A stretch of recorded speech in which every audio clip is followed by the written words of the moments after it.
akan ada seorang ibu ya. Saya perkenalkan Ibu Ruth Nehemia ya, yang sudah begitu banyak mengalami cinta kasih Tuhan. Saya sudah terhubung. Selamat siang Ibu Ruth Nehemia. Iya. Shalom. Shalom. Sehat ya Ibu Ruth ya? Puji Tuhan. Aduh, kangen nih. Oke, Ibu langsung silahkan bisa menyaksikan bagaimana pertolongan Tuhan yang Ibu Ruth Nehemia rasakan. Ya, puji Tuhan. Shalom Sobat Maestro. Saya ingin menyaksikan kebaikan Tuhan yang luar biasa ya. Pada tahun 2017 saya mengalami terkena cancer ya. Waktu itu ada teman datang ke rumah saya bercerita bahwa di payudaranya itu ada benjolan. Lalu saya pegang-pegang juga, saya raba. Ketika tangan saya ke bawah itu tidak terasa, tidak teraba ya, karena benjolan itu tidak ada rasa sakit atau apa. Tapi ketika tangan saya diangkat ke atas, itu ternyata ada benjolan. Saya kaget sekali ya. Lalu saya ke dokter dan waktu itu dokter mengatakan dari perabaan kelihatannya tidak ganas. Oleh sebab itu saya tenang sekali ya. Tapi kata dokter, saya tetap harus dioperasi, harus diambil benjolannya dan nanti akan diperiksa apakah benjolan itu ganas atau tidak ya. Nah, waktu dioperasi itu saya dengan tenang, saya masuk kamar operasi, tetapi setelah keluar dari kamar operasi itu, saya tanya pada anak saya, bagaimana hasilnya? Anak saya mengatakan, ganas Mami. Aduh, saya langsung menangis berjam-jam. Saya tidak bayangkan bahwa benjolan yang tidak terasa sakit itu ternyata kanker ganas ya. Iya. Nah, setelah itu saya menangis berjam-jam sampai jam 11 malam. Tapi tiba-tiba saya merasakan damai sejahtera yang luar biasa dari Tuhan. Saya merasakan seperti sedang terbang dan saya merasakan saya tidak sedang ada masalah apapun gitu ya. Jadi saya merasakan tenang sekali, luar biasa kekuatan dari Tuhan itu, dan besoknya saya tidak menangis lagi dan saya hadapi itu semua dengan ketenangan. Memang siapa yang tidak takut ya. Betul. Kalau divonis dokter kita menderita kanker gitu ya. Apalagi jenis kanker saya itu jenis kanker yang ganas, walaupun stadiumnya besarnya itu hanya 3 cm ya. Tapi jenis kankernya itu keganasannya tingkatnya 3. Itu jadi tidak sembarangan gitu. Nah, waktu itu dokter mengatakan saya harus di kemo. Dan akhirnya saya putuskan ya udah, kalau memang harus di kemo, saya harus menjalani ini sambil bingung ya. Pasti kita bingung ngerasain kemo itu seperti apa, rasanya kayak apa gitu, nggak tahu ya sama sekali ya.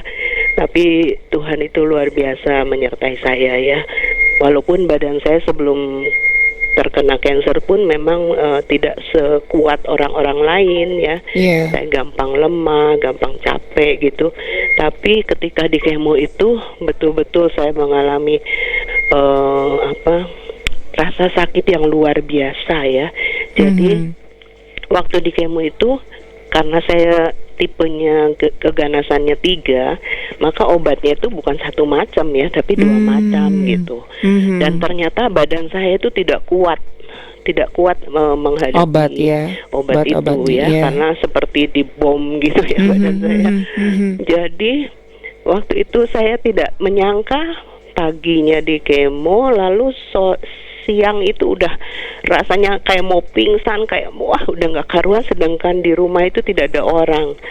Jadi saya betul-betul menjerit kepada Tuhan, rasanya ini aduh nggak karuan sekali. Dan dalam beberapa minggu itu cari pembantu itu begitu susah ya, sampai akhirnya saya harus pakai suster untuk menjaga, karena saya udah nggak bisa apa-apa ya. Jadi selama kemo itu saya betul-betul rasanya berat sekali ya, Iya. karena badan saya lemah ya. Kalau badannya kuat itu walaupun di kemo masih bisa jalan-jalan, Iya, masih bisa makan makan, gitu iya. ya. Tapi waktu saya di kemo itu betul-betul aduh beratnya luar biasa. Mhm. Bayangkan 6 bulan itu mual sepanjang hari, muntah, Mhm. terlalu rambut rontok jadi gundul ya, Mhm. kulit jadi hitam, kulit Mhm. kuku juga hitam, Iya. kuku itu sampai melengkung-melengkung gitu. Lalu diarenya kadang berdarah, lalu gatal-gatal seluruh tubuh. Pokoknya nggak bisa jalan, nggak bisa ngapa-ngapain Iya, ya. iya. Tidak bisa makan, bayangkan. Mhm. Terus lidah juga tidak ada rasanya gitu. Jadi mau dipaksa makan gimana juga, aduh rasanya untuk nelan itu susah. Gitu. Mhm. Tapi Tuhan itu luar biasa ya. Satu saat saya waktu belum ada suster, saya merasakan mual yang sangat sakit sekali sampai saya tuh menjerit-jerit gitu. Dan itu saya sendirian di rumah. Dan saya menjerit sama Tuhan, Tuhan tolong saya nggak ada orang, nggak ada teman. Anak saya kerja, mantu saya ngantar anak sekolah dan sebagainya, jadi nggak bisa gitu mau mengandalkan manusia. Nah akhirnya saya menjerit pada Tuhan, saking tidak kuatnya itu sampai saya ngomong Tuhan di mana, karena saking sakitnya itu walaupun betul. dalam hati kecil saya tahu itu saya salah, saya percaya Tuhan itu tidak pernah meninggalkan. Betul. Nah pada saat saya menjerit seperti itu, tiba-tiba di depan rumah saya sudah ada mobil datang, dan itulah jawaban Tuhan ya. Tiba-tiba ada sekelompok lansia dengan adik saya datang, padahal mereka tidak tahu tuh kalau saya lagi sekarat begitu ya. Tapi Tuhan itu langsung menjawab, langsung saya minta ampun sama Tuhan, Tuhan ampuni saya karena saya sempat mengucapkan di mana Tuhan, kan kok nggak nolong saya gitu. Nah pada saat itu adik saya dan teman lansia itu semua sampai menangis melihat saya, karena betul-betul saya harus menjerit-jerit nahan sakitnya itu ya. Tapi puji Tuhan, saya diberi kekuatan sama Tuhan untuk melewati waktu-waktu itu ya. Sebetulnya waktu kemo itu hanya 4,5 bulan. Iya. Tetapi saya merasakan mual itu setelah selesai kemo pun masih mual gitu. Betul, efek dari iya. itunya ya. Padahal kalau orang lain yang badannya kuat, mungkin hanya 2-3 hari setelah kemo udah sudah bisa normal makan lagi gitu. Tapi saya tuh selama 6 bulan itu bayangkan nggak bisa makan, nggak bisa jalan, nggak bisa betul-betul nggak bisa ngapa-ngapain ya. Jadi saya sampai aduh rasanya kayak putus asa gitu. Saya bertanya-tanya sama Tuhan, Tuhan apa sih maksudnya Tuhan mengizinkan saya kena kanker ini? Saya percaya Tuhan itu bukan Tuhan yang asal-asalan ya, iseng gitu ngasih membiarkan kita menderita sesuatu. Pasti ada tujuan Tuhan yang baik. Cuman saat ngalamin itu pasti kita tidak bisa mengerti gitu. Betul. Aduh rasanya sakitnya luar biasa gitu. Akhirnya saya harus mengalami beberapa kali opname, beberapa kali transfusi karena darah saya juga kurang ya. Sedangkan syarat untuk kemo itu tidak boleh kurang darahnya gitu. Betul. Nah trombosit leukosit juga. Jadi wah betul-betul saya sampai kewalahan ya, karena untuk kemo, untuk jalan ke rumah sakit itu udah nggak punya tenaga gitu ya, sampai harus pakai kursi roda dan sebagainya ya. Nah akhirnya saya bertanya pada Tuhan dan saya berdoa sama Tuhan, Tuhan sedang mengajarkan apa kepada saya. Di dalam setiap hari waktu saya sakit itu saya catat semua, hari ini Tuhan mengajarkan ini, hari ini Tuhan mengajarkan ini gitu ya.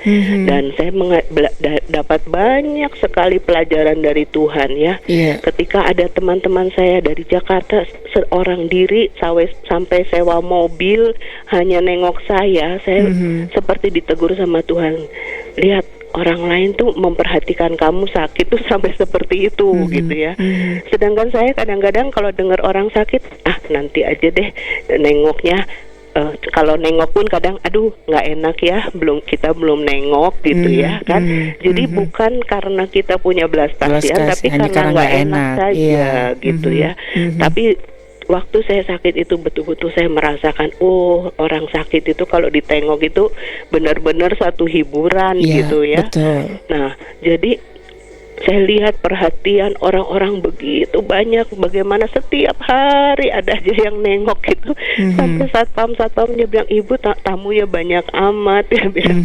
Ya itulah saya melihat apa perhatian dari Tuhan melalui teman-teman ya, begitu perhatian pada saya, dan banyak sekali pelajaran-pelajaran yang saya dapat dari Tuhan ya. Itu berapa lama Bu Nehemia, Ibu Ruth melewati masa-masa kritis itu Bu? 6 bulan. 6 bulan ya. Nah, pada tanggal 11 November itu terjadi mujizat ya. Saya udah bilang, Tuhan, kapan ini selesainya mual ini? Orang lain selesai kayak mau udah selesai, saya kok nggak selesai gitu ya.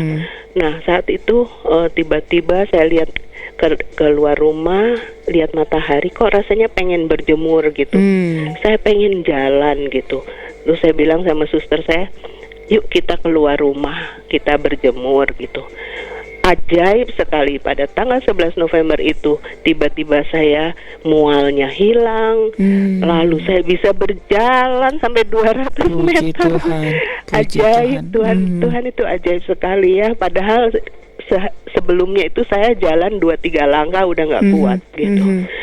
Selama 6 bulan itu seperti itu. Tapi 11 November itu mengalami mujizat dari Tuhan, dan setelah itu tidak pernah mual lagi. Puji Tuhan. Dan bisa makan ya. Dan saat saya makan pertama kali, saya menangis. Saya merasakan, oh Tuhan, betapa kita kurang bersyukur ya kalau kita bisa makan ya. Kadang-kadang kita ngomel-ngomel makanannya cuman ini gitu. Padahal saudara, kalau kita tidak bisa makan itu benar-benar rasanya nggak karuan ya. Betul. Jadi kalau kita bisa makan, kita itu harus bersyukur pada Tuhan ya. Masih bisa menikmati walaupun mungkin hanya dengan satu macam saja.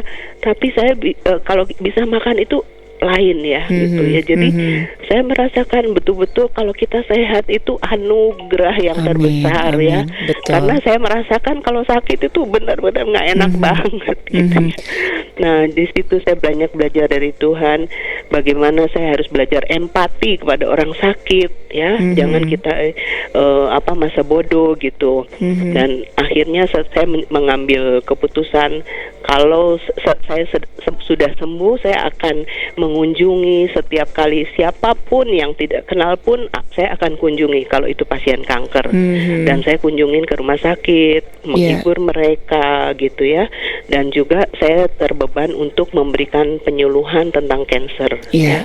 Jadi saya seringkali memberikan penyuluhan ini di persekutuan-persekutuan, dan aneh, setiap kali saya memberikan penyuluhan tentang kanker ini, tiba-tiba di ruangan itu ada, saya juga ada benjolan, tapi nggak rasa sakit. Nah, di situ mereka disadarkan, dan saya bilang cepat berobat, cepat di check up ya. Karena kanker itu memang awalnya hanya benjolan yang tidak sakit. Betul. Jadi jangan menganggap enteng, sebesar apapun benjolan itu harus segera ya. Dan saya ingin sharing juga, jangan kita coba-coba dengan hanya sekedar herbal alternatif ya. Kita ke medis dulu ya. Betul. Nomor 1 medis dulu. Kalau mau didampingin herbal boleh aja, tapi yang nomor 1 medis. Karena apa? Karena jenis kanker itu bukan hanya satu macam ya.